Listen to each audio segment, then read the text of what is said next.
नमस्कार दोस्तों, आप सबका स्वागत है हिंदी की इस ऑनलाइन क्लासेस में। और साथियों, आज हम पढ़ने जा रहे हैं बीएड द्वितीय वर्ष को लेकर। और बीएड द्वितीय वर्ष के अंतर्गत आज का जो हमारा शिक्षण विषय है वो है हिंदी का शिक्षण शास्त्र को लेकर। और हिंदी के शिक्षण शास्त्र के अंतर्गत हमारी जो इकाई द्वितीय है, इकाई द्वितीय हिंदी की पाठ्यचर्या एवं पाठ्य पुस्तक को लेकर। और हिंदी की पाठ्य पुस्तक के अंतर्गत जो आज का जो हमारा प्रकरण है वो है क्षेत्रीय साहित्यकारों की जीवनी, क्षेत्रीय साहित्यकारों की जीवनी और जीवनी व्यक्तित्व एवं उनका कर्तृत्व। तो इससे पूर्व के वीडियो व्याख्यान में भी हमने क्षेत्रीय साहित्यकारों की जीवनी को लेकर, उनके व्यक्तित्व को लेकर और उनके कर्तृत्व को लेकर हम किस प्रकार से अध्ययन करना चाहिए और इनके अध्ययन करने से विद्यार्थियों को किस प्रकार से किस प्रकार से लाभ होगा। लेकिन हमने साथ में इस बात में भी चर्चा की थी कि कुछ विद्वानों का मानना है कि बालकों को कक्षीय शिक्षण व्यवस्था के दौरान कवि परिचय या लेखक परिचय के बारे में नहीं बताना चाहिए। और वो इसलिए नहीं बताना चाहिए कि ऐसा करने से जो हमारा शिक्षण का मुख्य विषय, मुख्य जो शिक्षण उद्देश्य है, शैक्षिक उद्देश्य है साहित्य का अध्ययन करना, वो उद्देश्य गौण रूप में रह जाएगा। और जो गौण विषय है कवि परिचय वो मुख्य रूप में आ जाएगा। तो इससे साहित्य का अध्ययन हम समय पे नहीं करा पाएंगे। और साथ में जो कवि या लेखक का जो जीवन परिचय है उसके बारे में शिक्षक मतलब एक लंबे समय तक बताता रहेगा और सारा समय उसे कवि परिचय बताने में व्यतीत हो जाएगा। तो ऐसी समस्या की निजात के लिए हमने इस बात पर भी हमने चर्चा की थी कि हमें कवि परिचय बताना है, लेकिन कैसे बताना है, संक्षेप में बताना है। उसमें कवि से जुड़ी हुई मुख्य बातों का वर्णन हमें करना है। साथ में हमें उनके जीवन की महत्वपूर्ण घटनाओं को हमें वहां पर बताना चाहिए। साथ में उनके द्वारा उनकी उपलब्धियों के बारे में, उनकी उपलब्धियों के साथ में उनके द्वारा मतलब किस प्रकार के अनुभव है, उनके जो निजी अनुभव रहे हैं, वो मुख्य बातों को वहाँ पर हम एक बालकों की अधिगम के स्तर को ध्यान में रखते हुए हमें बातों को वहाँ पर एक प्रकट करना चाहिए। तो आइए साथियों, हम इस एक प्रकरण को लेकर बात करने जा रहे हैं। तो लिखा है हमने लेखक या साहित्यकार का सामान्य जीवन परिचय। हम लेखक या साहित्यकार का सामान्य जीवन परिचय प्रस्तुत करते समय शिक्षक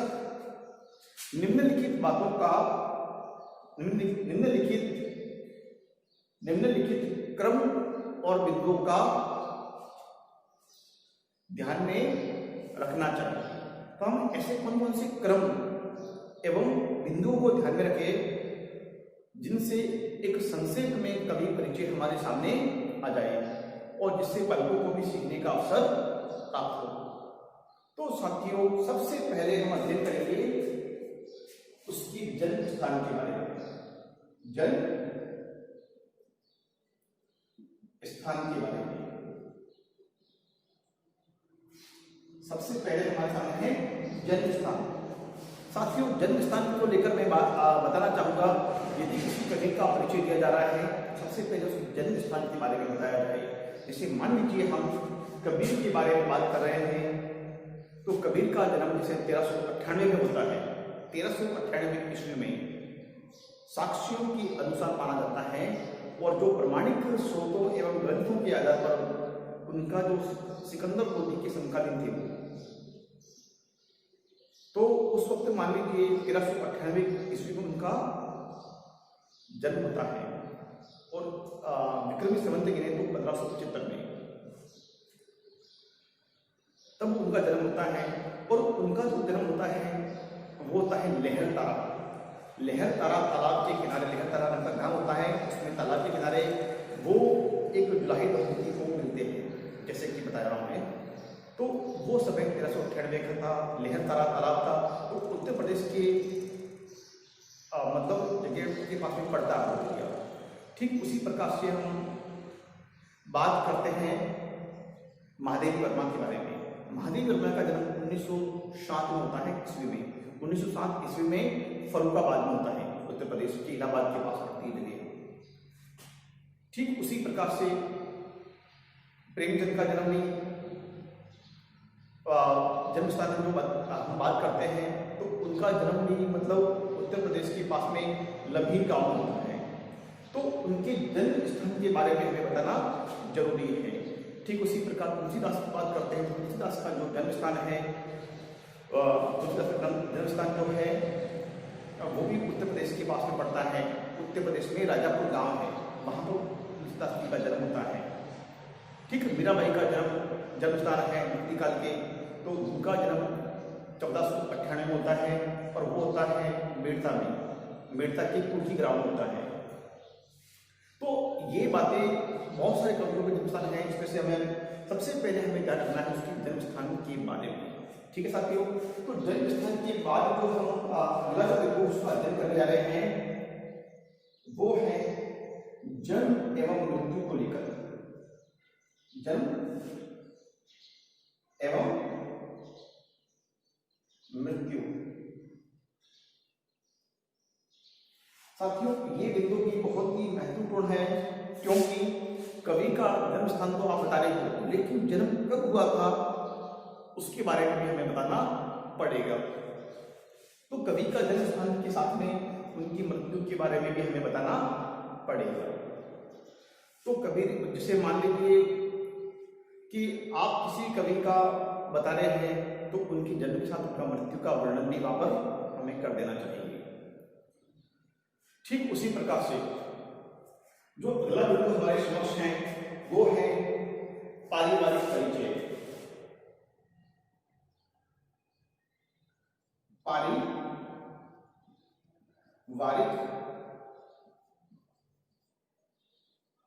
परिचय।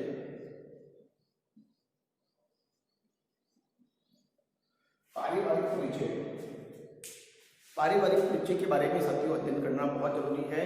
कि मान लीजिए किसी कवि के बारे में अध्ययन करने जा रहे हैं तो उसका पारिवारिक परिचय क्या है, तो उसके पारिवारिक परिचय के बारे में भी हमें वहां पर पता करना जरूरी है कि वो किस प्रकार से उनका बचपन बीता और किस परिवार में वो जन्म लिया।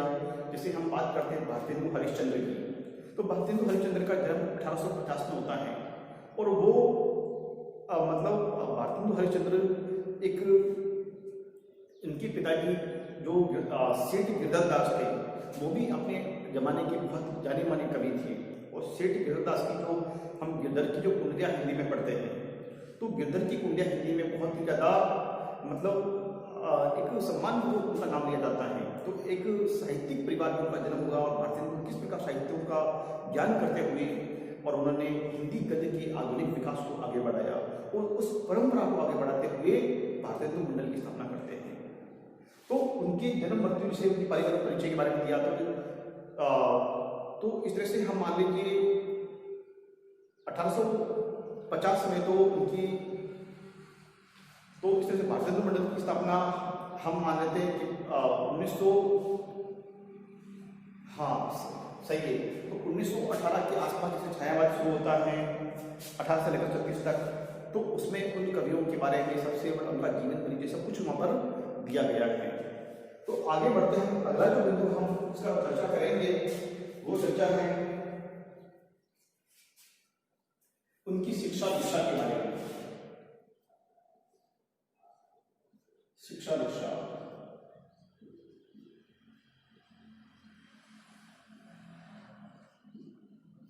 अगला नंबर चतुर्थ जो बिंदु है उसके बारे में बात करेंगे। तो कवि की शिक्षा दीक्षा, कवि या लेखक की, तो हम इस बात पर भी बिल्कुल ये महत्वपूर्ण बात है कि कवि ने जन्म स्थान ये है, उनका जन्म स्थान ये है, जन्म मृत्यु ये सन में हुई थी, और उनके पारिवारिक स्थिति का वर्णन करेंगे। साथ में पारिवारिक स्थिति के साथ साथ हम उनकी शिक्षा दीक्षा के बारे में बात करेंगे कि उन्होंने कहाँ से शिक्षा प्राप्त की। जैसे हम बात करते हैं जो महादेव वर्मा की, तो महादेव वर्मा की जो शिक्षा दीक्षा है प्रयाग कॉलेज में हुई थी। प्रयाग इलाहाबाद के प्रयाग जो विश्वविद्यालय वहाँ उन्होंने अपनी शिक्षा दीक्षा प्राप्त करी थी। ठीक उसी प्रकार से जैसे बात करते हैं हम क्रांतिकारियों के बारे में जीवन परिचय दे रहे हैं, तो क्रांतिकारियों जैसे मान लीजिए भगत सिंह हैं, तो उनकी शिक्षा दीक्षा लाहौर के सेंट्रल कॉलेज में हुई थी। तो इस तरह से मतलब उनकी शिक्षा दीक्षा के बारे में वर्णन करना भी यहाँ पर अति आवश्यक है। फिर उसके बाद जो पांचवा बिंदु है हमारे सामने वो है व्यवसाय।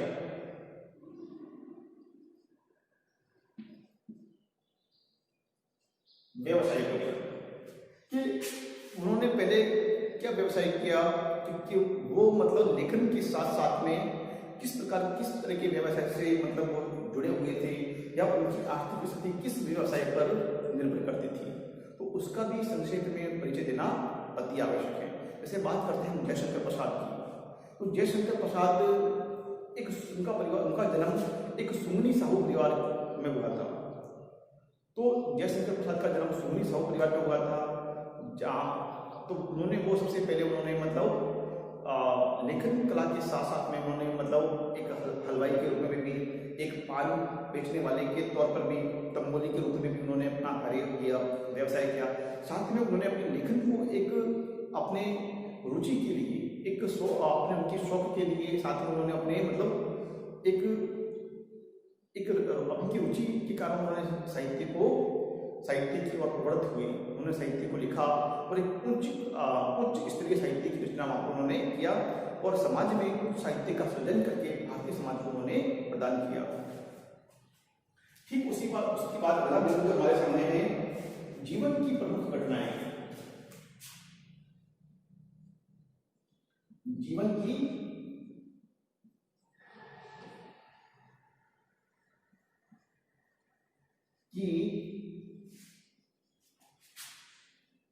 प्रमुख घटनाएं।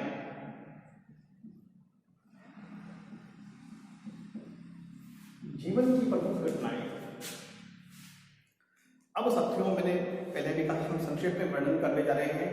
तो उनके जीवन में घटनाएं तो हर क्षण प्रतिक्षण होती है हमारे जीवन में, हर इंसानी जीवन में घटनाएं तो क्षण प्रतिक्षण होती हैं, लेकिन उनमें से भी महत्वपूर्ण घटनाएं कौन कौन सी हैं, तो उसके बारे में यहाँ वर्णन किया जा रहा है।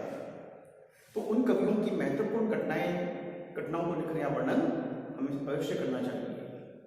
ठीक उसके बाद अगला जो बिंदु हमारे सामने है वो है व्यक्तित्व।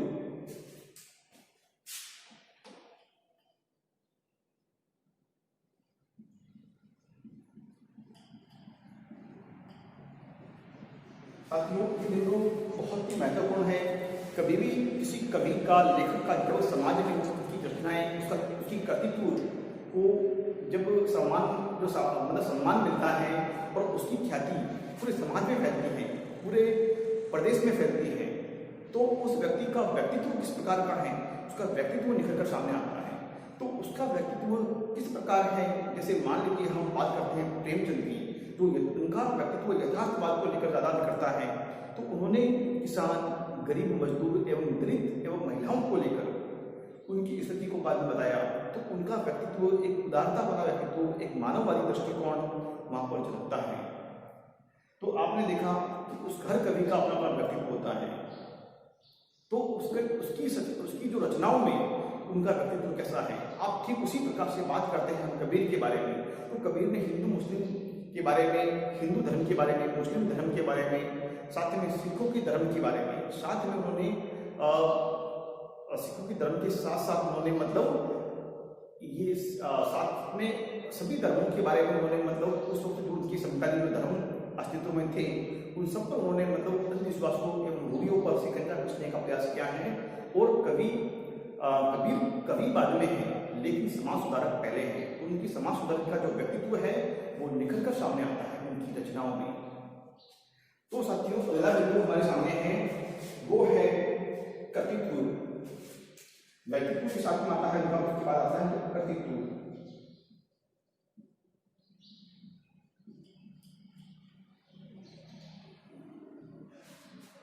कर्तृत्व से साथियों यहाँ पर यह मतलब है कि जो कवि लिखने जा रहा है, चाहे वो गद्य लिख रहा है या पद्य लिख रहा है या व्याकरण सम्मत मतलब धारा से जुड़ा हुआ कवि है या भक्ति काल का कवि है या नीति काल का कवि है या मतलब उस कवि जो भी है, लेकिन उसकी लिखी हुई जो काव्य कृति है उसका जो सर्जन उसने किया है, उस काव्य कृति में उसका कर्तृत्व किस प्रकार का है।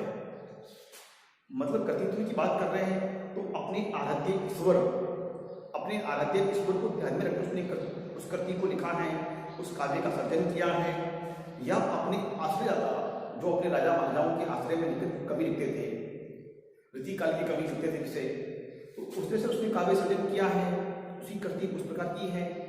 या फिर भारतेंदु मंडल की कवियों की तरह राष्ट्र प्रेम से जुड़ी हुई कविताओं को उसने समावेश किया है। या फिर 1857 की क्रांति जो हमारे पहली क्रांति कहलाती है, तो उस क्रांति में मतलब जैसे मतलब भारतेंदु मंडल के कवि लिखते थे, साथ में जो दिग्विजय युग के कवि उस अंग्रेजों की नीति का वर्णन किस प्रकार से करते थे, तो वहाँ राष्ट्र प्रेम की बात वहाँ पर भी आती है, तो राष्ट्र प्रेम का वर्णन वहाँ पे भी करते हैं। जो भारतेंदु मंडल के कवि जो है हमारे यहाँ पर वो क्या करते हैं कि उस राष्ट्र में जो स्थिति चल रही है 1857 की, उसमें देश की स्थिति का वर्णन कर रहे हैं, वो इतना कहकर मुंह चुप हो जाते हैं। लेकिन दिग्विजय युग के जो कवि हैं वो उस रास्ता भी बता रहे हैं साथ में कि हमें देशवासियों को क्रांति के लिए कैसे बताना है और देश में क्रांति की आवश्यकता हमें कैसे है, तो क्रांति का बिल्कुल भी बजा रहे हैं। तो ये तो आता है कर्तृत्व। उसकी बात अगर तो हमारे सामने आता है भाषा।